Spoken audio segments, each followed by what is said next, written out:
ঢাকা জেলার দক্ষিণ কেরানীগঞ্জ থানায় এক নারী পুলিশ সদস্যকে বিয়ের প্রলোভনে একাধিকবার ধর্ষণের অভিযোগ উঠেছে একই থানার কর্মরত পুলিশ সদস্য শফিউর রহমানের বিরুদ্ধে। বৃহস্পতিবার এ ঘটনায় নারী পুলিশ সদস্য অভিযুক্ত এবং অভিযুক্ত পুলিশের স্ত্রীকে পুলিশ লাইন্সে সংযুক্ত করেছে কর্তৃপক্ষ। নারী পুলিশ সদস্য দাবি করছেন, শফিউর রহমান প্রথমে বন্ধুত্বের কথা বলে তার কাছে আসেন, পরবর্তী সময়ে ভয়ভীতি দেখিয়ে দিনের পর দিন ধর্ষণ করেন।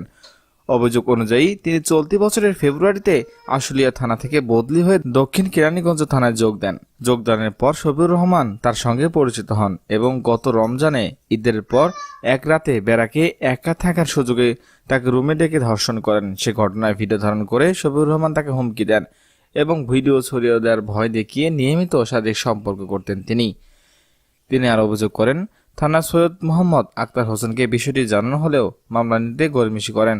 অভিযুক্ত শফিউর রহমানের সঙ্গে যোগাযোগ করা হলে তিনি সাংবাদিকদের পরিচয় শুনে কোনো বক্তব্য দিতে রাজি হননি। এ বিষয়ে ওসি সৈয়দ আহমেদ আক্তার হোসেন বলেন, ওই নারী পুলিশ সদস্য লিখিত অভিযোগ করেনি, মৌখিকভাবে তিনি জানিয়েছেন তার মধ্যে দীর্ঘদিনের প্রেমের সম্পর্ক ছিল এবং অভিযুক্ত তাকে বিয়ে করার প্রতিশ্রুতি দিয়েছিল, কিন্তু শফিউর রহমান বিবাহিত থাকায় তিনি এই অস্বীকৃতি জানায়।